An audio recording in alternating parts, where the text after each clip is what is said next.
धन्यवाद साथियों। माननीय बहन कुमारी मायावती जी, हम सब की नेता, परम सम्मानीय।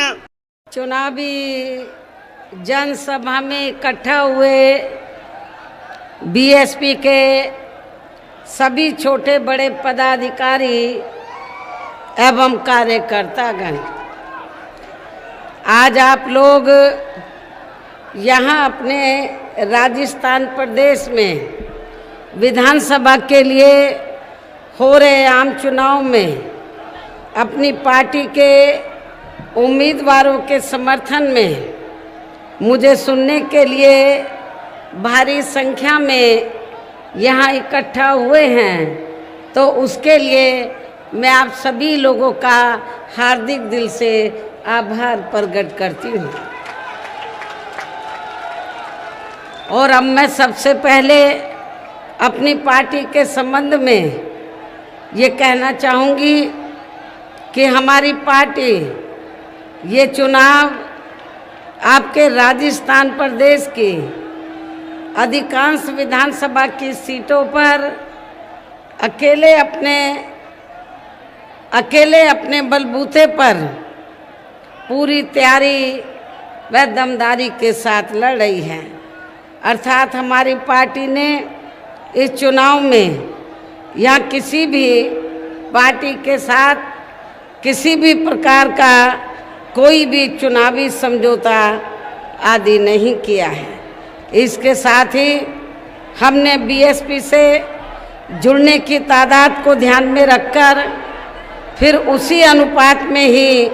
यहाँ सर्व समाज के लोगों को टिकट भी दिए हैं। लेकिन अब मैं इस हो रहे विधानसभा चुनाव में आप लोगों का ध्यान अपनी पार्टी बीएसपी को कामयाब बनाने के लिए कुछ ज़रूरी बातों की तरफ दिलाना चाहती हूँ। और इस संबंध में सबसे पहले मैं आप लोगों को ये कहना चाहूँगी कि अपने देश को आज़ाद हुए व भारतीय संविधान को भी लागू हुए अब वर्षों बीत चुके हैं, और इस लंबी अवधि में केंद्र व आपके प्रदेश में भी यहाँ विभिन्न विरोधी पार्टियों की सरकारें रही हैं। लेकिन दुख की बात यह है कि इस दौरान यहाँ सभी विरोधी पार्टियों की रही सरकारों में आपके प्रदेश सहित पूरे देश में भी सर्व समाज में से विशेषकर दलितों, आदिवासियों, पिछड़े वर्गों, मुस्लिम व अन्य धार्मिक अल्पसंख्यकों के साथ साथ गरीबों, मजदूरों, किसानों, छोटे व्यापारियों एवं अन्य मेहनतकश लोगों का भी पूर्ण रूप से विकास व उत्थान आदि नहीं हो सका है। जिनकी सरकारों की नीतियों व कार्यशैली को अब इन्हें और ज़्यादा आजमाने की ज़रूरत नहीं है। और इस मामले में खासकर मैं दलितों, आदिवासियों व अन्य पिछड़े वर्गों के लोगों को ये भी बताना ज़रूरी समझती हूँ कि इन्हें परम पूज्य बाबा साहब डॉक्टर भीमराव अंबेडकर के कड़े संघर्ष एवं अथक प्रयासों से भारतीय संविधान के तहत मिले कानूनी अधिकारों में से खासकर सरकारी नौकरियों में जो आरक्षण की सुविधा मिली है, तो उसे भी यहाँ शुरू से ही इन वर्गों के प्रति हीन व जातिवादी मानसिकता रखने वाली सभी विरोधी पार्टियों की रही सरकारें प्रभावहीन बनाने में तथा इसे अब धीरे धीरे ख़त्म करने की भी पूरी कोशिश में लगी हुई है। यही मुख्य वजह है कि देश में आज़ादी के बाद व शुरू में केंद्र व अधिकांश राज्यों में भी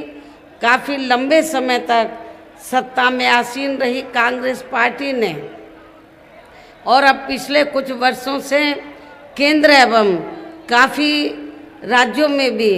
बीजेपी व अन्य विरोधी पार्टियों की भी रही सरकारों ने इनका यह आरक्षण का कोटा अभी तक भी पूरा नहीं किया है।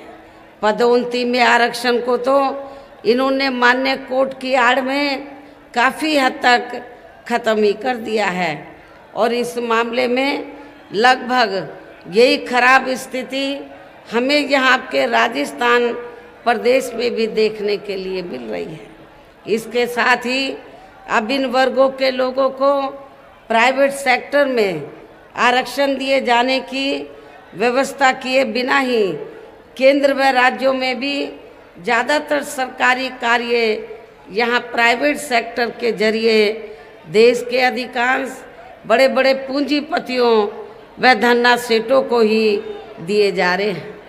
जिसके कारण अब पूरे देश में इन वर्गों के लोगों को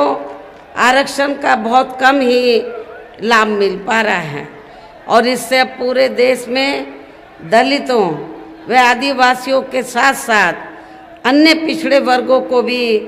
काफ़ी ज़्यादा नुकसान हो रहा है। वैसे मैं अति पिछड़े वर्ग के लोगों को ये बताना चाहती हूँ, हालांकि उन्हें इस बात की जानकारी है